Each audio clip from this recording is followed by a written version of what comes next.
களஞ்சியம் வானொலி நேயர்களுக்கு மற்றும் தொழில்நுட்ப கலைஞர்களுக்கும் பொங்கல் வாழ்த்துக்கள். இன்றைக்கி அற்புதமான அனந்தமான திருநாள். இந்த பொங்கல் திருநாள் பற்றி நம்ம சொல்லணுன்னா நிறைய விஷயங்களை இந்த இடத்துல பகிர்ந்து கொண்டே போகலாம். எல்லோரும் சொல்லுவாங்க, பொங்கல்னால் எப்படி இருக்கணுன்னா பொங்கல் பொங்குவாங்க, கரும்பு வைப்பாங்க, நெல் வச்சு புதுசாக நெல் கொண்டுட்டு வந்து அதை அறுவடை பண்ணி அதில் பொங்கல் வச்சு சாப்பிடுவாங்க, விருந்தாளிகள் வருவாங்க, மற்றும் நம்ம வெளியூரில் இருந்தோம்னா வருவாங்க. அதுவல்ல, நல்லா புரிஞ்சுக்கணும். நம்ம பொங்கலை பற்றி நிறைய விஷயங்களை விழிப்பில்லாமல் நம்ம செய்து கொண்டு இருக்கிறோங்கிறதுக்கு தான் இந்த பொங்கல் திருநாளுங்கிறது என்ன, அதோட தத்துவம் என்ன, தாற்பயம் என்ன. இந்த களஞ்சியம் வானொலி நிறைய விஷயங்களை வீட்டுக்கு கொண்டு வந்து கொடுக்குறாங்க. யூடியூப் சேனல் வழியாகவும் கொடுக்குறாங்க. நேயர்களுடைய காதுகளுக்கும் இதை அற்புதமான வாய்ப்புகளை எல்லாம் ஓடோடி போய் அந்த கலைஞர்கள் செய்து கொடுக்கிறார்கள்.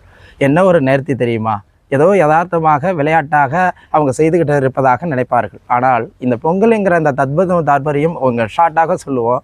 நிறைய விஷயங்களை இங்கே பகிர்ந்துகிட்டே போகலாம், மணிக்கணக்காக நாள் கணக்காக சொல்லிக்கிட்டே போகலாம். எல்லோரும் கேட்குற மாதிரி இருக்க மாட்டார்கள். இன்றைக்கி இந்த பொங்கல் நிகழ்ச்சி நம்மளுடைய வாழ்க்கை ஏற்றத்தை கொடுக்கக்கூடிய அற்புதமான திருநாள். எத்தனையோ பண்டிகைகள் வந்த பொழுதிலும் இந்த பொங்கலுக்கு மட்டும் ஒரு ஸ்பெஷல் இருக்குங்க. ஏன் அப்படின்னா, ஒரு விவசாயி காலையில் எழும்பி நடமாடி போய் கொண்டிருக்கிறான். காலையில் பார்க்குறான், எப்போதும் இருக்காத உலகத்தில் சூரியன் தன்னுடைய உச்சத்தில் இருக்கிறது. அதுதான் உத்தராயணம்னு சொல்லுவாங்க. அந்த உத்தராயணம் நடுநிலையில் இருக்கும். மார்கழி முடிந்து போகி பண்டிகை ஸ்டார்ட் ஆகி தை 1 திருநாள் வரும்போது அந்த நடுநிலையில் இருந்து மறுபடியும் அது உத்தராயணம் தொடங்குது. தட்சிணாயணம்னா தெற்கு நோக்கி நகரம், உத்தராயணம்னா வடக்கு நோக்கி நகரம். இப்போ உத்தராயணம் தொடங்கக்கூடிய நாளை தான் நம்ம தை திருநாளாக வச்சுருக்கிறோம். அப்போ தை திருநாளுடைய உச்சத்தில் இருக்கும்போது அந்த மனிதனுக்கு என்ன தோணுதுன்னா, இந்த உலகத்தில் இருக்கிற இந்த பூமியில் இருக்கிறோட அத்தனை உயிர்களும் உயிர்ப்பிக்கக்கூடிய நல்ல நிகழ்வு எதனால்னா சூரிய ஒளி தான். மொத்தத்தில் நம்மளுக்கு எல்லா விஷயங்களும் கொடுக்கக்கூடிய இந்த பிரபஞ்சத்தில் சூரியன் தான். சூரியன் இல்லைன்னா அந்த உயிர்ப்பு சக்தி இங்கே பூமியில் நடந்தேறி இருக்காது. அப்போ அதுக்கு வணங்கணும்னு தோணுது.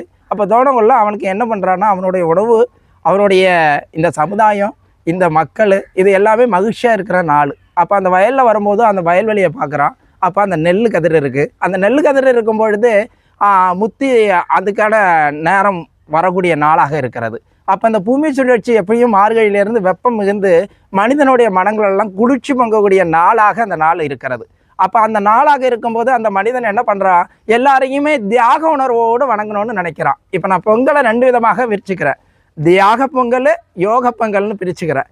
இப்போ நீங்கள் வீட்டில் இருக்கிறவங்க அன்னைக்கு தான் ஒரு பட்டுப்புடவை எடுத்து கட்டிக்கிறாங்க, அன்னைக்கு தான் அந்த பொங்கல் பானையை வச்சுக்கிறாங்க, அன்னைக்கு தான் அதுதான் அவங்களுக்கு ட்ரெண்டு மாதிரி இருக்குது. இது அவன் இயற்கையாகவே யதார்த்தமாகவே அந்த உயிர்களுக்கும் மற்றும் நம்மளுடைய சமுதாயத்தில் உழைத்தவர்களுக்கும் நம்மளோட இருக்கக்கூடிய பிராணிகளுக்கும் நம்மளுக்கு உழைத்த அந்த பூமியை வளமாக்கினவங்களுக்கும் தியாக உணர்வோடு கொடுக்குறான். இப்போ பெரும்பாலும் நம்ம என்ன பண்ணுறோம், பானை அன்னைக்கு தான் வாங்குகிறோம், அன்னைக்கு எடுத்து பொங்கல் பொங்குகிறோம், அன்னைக்கு எடுத்து கரும்பு வாங்குகிறோம், அன்னைக்கு தான் நீங்கள் உங்கள் வீட்டில் இருக்கிற விருந்தாளிகளுக்கு இன்முகத்தோடு சிரிக்கிறீங்க.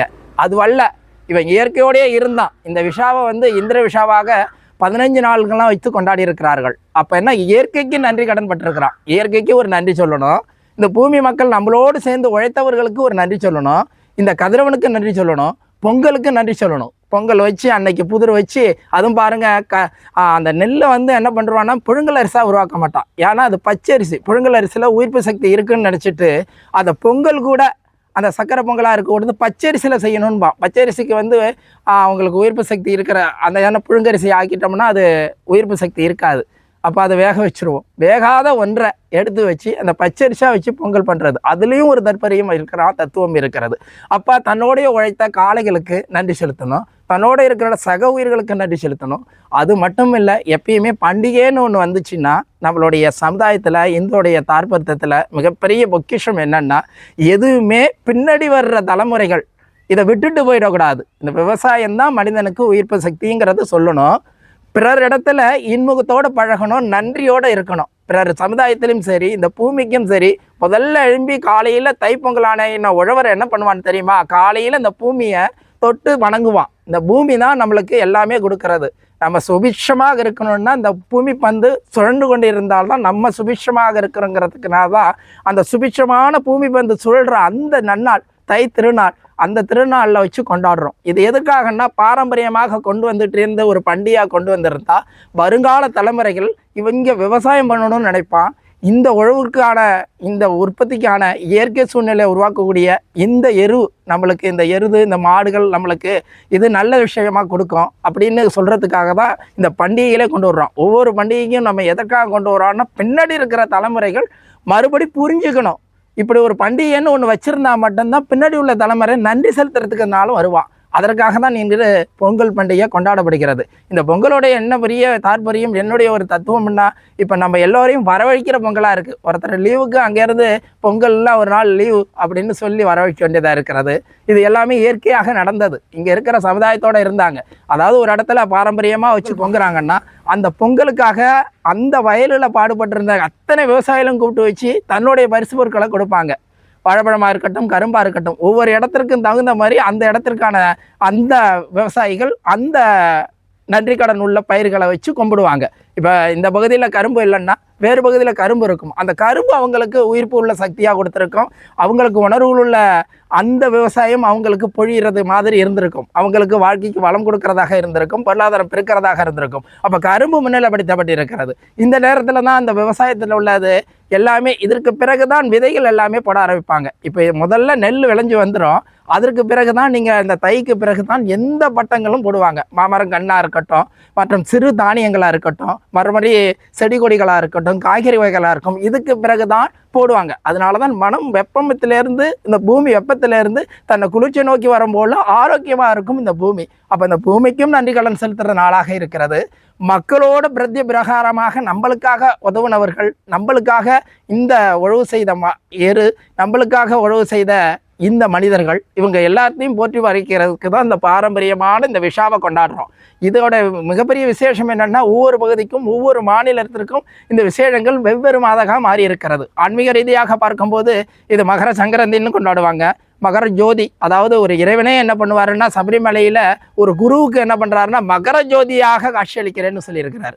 அதாவது என்னுடைய உருவத்தை நீ பார்க்கணுன்னு நினச்சின்னா ஒரு சபரிமலையில் மகர ஜோதி மகர சங்கரந்தி நாள்னு தை 1ஆம் நாள் அந்த ஜோதி திருநாளில் நான் அங்கே காட்சி கொடுப்பேன்னு சொல்லியிருக்காங்க. அப்படின்னா ஒரு இறைவனே ஒரு ஜோதி உருவமாக காட்சி அளிக்கிறான்னா அந்த திருநாள், அந்த தை 1 நாள் எவ்வளோ பெரிய தாற்பயம் உள்ள நாளாக இருக்கும். அப்போ மனிதனுடைய மனங்கள் குளிர்ச்சி நோக்கி செல்றதாகவும் நன்றியோடைய இருக்கிறதாகவும் தியாக உணர்வோடு இருக்கக்கூடியதாகவும் இந்த பொங்கல் இருக்கிறது. அதனால தான் பொங்கலுக்கு எப்பயுமே என்ன பண்ணுங்கன்னா ஒரு மனிதனுடைய மனம் மாறுகிறது. அதனால தான் தை பொங்கலை எங்கே விட்டிருந்தாலும் விடாதீர்கள். அதாவது சில அசௌகரியங்கள் நடந்திருக்கிற வீடுகளில் சில பொங்கல்னு கொண்டாட மாட்டாங்கன்னு சொல்லுவாங்க. ஆனால் அந்த பொங்கலுக்கு மட்டும் வீதி விலக்கு உண்டு. அது மாடு இருந்துச்சுன்னா நிச்சயமாக பொங்கல் யாராவது ஒரு மாடுகள் சேர்ந்து அந்த மந்தையோடு வச்சு பொங்கல் கூடிடுவாங்க. இது மட்டுமல்ல, இன்னைக்கு வளர்ந்துருக்கிற இன்னைக்கு உள்ள சூழ்நிலைகளில் இன்னைக்கு உள்ள இளைஞர்கள்லையும் இன்னைக்கு இருக்கிற கிராமப்புறங்கள்லையும் வந்து பார்த்திங்கன்னா காணு பொங்கல் கடைசி நாள் வச்சு கன்னி பொங்கல்னு வச்சு கொண்டாடுறாங்க. இதில் ஊரில் இருக்கிற அத்தனை பெரியவர்கள்லேருந்து சிறியவர்கள்லேருந்து இருக்கிறவங்க எல்லோரையுமே மகிழ்ச்சியூட்ட நாளாக, உல்லாசம் மிகுந்த நாளாக, உயிர்ப்பு சக்தியை உருவாக்கக்கூடிய நாளாக விளையாட்டு விழா மற்றும் முதியோர்களுக்கான விழா, பானை உடைத்தல் மற்றும் இசை நாற்காலி இப்படி என்று பாரம்பரியமான விளையாட்டுகள், மரம் ஏறுதல், கழுமரம் ஏறுதல் இப்படின்னு ஒவ்வொரு விளையாட்டவும் பகிர்ந்து அது கூட புத்துணர்ச்சியை கொடுக்கிறது. இதே மாதிரி சின்ன சின்ன பாரம்பரிய விளையாட்டுகளும் ஒன்று சேர்ந்து இந்த பொங்கலை ஒரு உயிர்ப்பு சக்தி உள்ள மனிதனாக, தியாக உள்ள மனிதனாக, மொத்தத்தில் ஒரு பண்டிகை என்பது ஒரு நன்றி செலுத்தும் நாளாக, ஒருத்தனுக்கு ஒருத்தனோட மனஸ்தாபனம் இல்லாமல் மன உரிமையோடு இருக்கக்கூடிய திருநாள் தான் பொங்கல். அப்போ அந்த பொங்கலுக்கு மட்டும்தான் இவ்வளோ பெரிய விசேஷமா அப்படின்னா நம்ம வரக்கூடிய அத்தனை பண்டிகைகளையும் விசேஷம் தான். ஆனால் பொங்கலுக்கு கூடுதலான விசேஷம் உண்டு நம்ம பகுதியிலே. அதுவும் நம்ம பகுதி இருக்கிறது வெறும் உயிர்ப்பு சக்திகள் இல்லாத நாடாக இல்லை இந்த நாடு. ஏன்னா எப்போ பார்த்தீங்கன்னாலும் மனிதர்களுடைய விவசாயத்தோடு தான் இயங்கிட்டு இருப்பான். ஒரு மனிதன் இயல்பு வாழ்க்கையோடு தான் இயங்கிட்டு இருப்பான். எவ்வளவுதான் நீங்கள் பெரிய பொருளாதாரத்தில் இருந்தாலும் மனிதர்கள் சக மனிதர்களை நேசிக்கக்கூடிய நாளாக தான் இந்த நாள் உருவாக்கப்பட்டிருக்கிறது. தவிர இந்த பொங்கலை நாமும் அந்த தற்பரிய தத்துவ நாளாக கொண்டாடி நாமும் மனமாற்றத்துக்கு இல்லை மிகப்பெரிய மகிழ்ச்சியை உருவாக்கணும். ஒரு நாள் போகிய பண்டிகை வருதுன்னா நம்மள்ட்ட இருக்கிற தீய எண்ணங்கள்லாம் எரிச்சிட்டு சுத்தமான நல்ல எண்ணங்கள் உருவாயிடும். அப்போ அந்த தை திருநாளோட மகிழ்ச்சியாக கொண்டாடுவோம். அப்போ மகிழ்ச்சியாக கொண்டாடக்கூடிய நாள் தான் இந்த தை திருநாள். அப்போ ஒவ்வொரு விசேஷமும் ஒன்றொரு பண்டிகையும் ஒன்றொன்று குறிக்கிறது. இப்போ தை 1 நம்மளுக்கு வந்துடுச்சுன்னா பொங்கல் திருநாள். அடுத்தது பார்த்திங்கன்னா இதுலேயும் நம்மளுக்கு ஒவ்வொரு வாழ்க்கைக்கும் ஒன்று ஒன்று இருக்கிறது. இப்போ வந்து நம்ம திருவள்ளுவருடைய தினமாகவும் அது வைத்திருக்கிறோம், உழவருடைய திருநாளும் வைத்திருக்கிறோம். திருவள்ளுவர் திருநாள்னா பார்த்துக்கிட்டிங்கன்னா இன்றைக்கி இருக்கிற ட்ரெண்டுக்கும், இன்றைக்கி இருக்கிற இந்த இளைஞர்களுக்கும், இன்றைக்கி இருக்கிற வயோதிகர்களுக்கும், இன்னைக்கு இருக்கிற முதியோர்களுக்கும், இன்றைக்கி அரசியலமைப்பு செய்திருக்கிறவர்களுக்கும், இன்றைக்கி ஒவ்வொரு சூழ்நிலையில் வெவ்வேறு இந்த உலக வாழ்க்கையில் செயல்படுறவர்களுக்கும் அத்தனை பேருக்கும் திருக்குறள் இன்றும் அப்படியே நிற்கிறதுனா எதற்கு காரணம்னு பார்த்துக்கோங்க.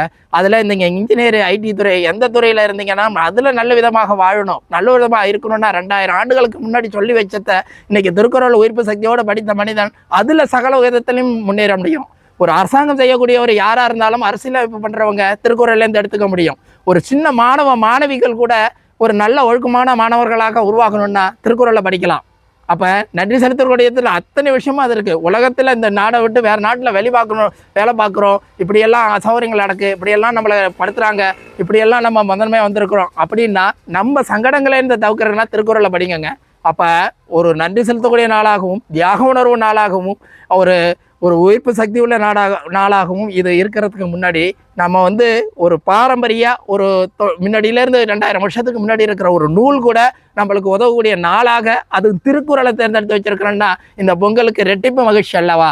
அதுதான் இந்த தமிழக தேசத்திற்குள்ள மிகப்பெரிய வரப்பிரசாதம். இது மட்டுமல்ல, இன்னைக்கு உள்ள நாட்களில், இனி வரும் நாட்களில், இன்னும் இந்த தைக்கு பிறகு என்னுடைய வாழ்க்கை சுபிட்சமாக இந்த வளரும் பயிராக நம்மளுடைய ஒரு காய் கனி பூக்கள் கொடுக்கக்கூடிய ஒரு மரங்களாக செழிப்பாக இயற்கை சூழ்நிலையோடு வாழக்கூடிய திருநாளாக இதை நாம் மாற்றிக்கொள்ள வேண்டும். நம்ம மனசுக்குள்ளேயும் இது ஒரு குளுமையை உருவாக்கக்கூடிய நாளாக இதை தேர்ந்தெடுத்து இந்த பொங்கல் திருநாளை நாம் எல்லோரும் சுபிட்சமாக, எல்லா மக்களும் நல்ல சந்தோஷமாக இருக்கிற மாதிரி இந்த நாளை உருவாக்கியம் என்று சொல்லி இந்த அற்புதமான வாய்ப்பு, அழகான வாய்ப்பு, நிறைய விஷயங்களை இதுகளை பகிர்ந்து கொள்ளலாம். இது யாருக்காவது ஒரு ஆளுக்கு போய் சேர்ந்துருந்ததுன்னா இந்த களஞ்சியம் வானொலி மில்லி அது உறுப்பு சக்தி உள்ள நாளாக இதை மாற்றிக்கொள்ளுங்கள் என்று சொல்லி இந்த வாய்ப்புக்கு நன்றி, வணக்கம்.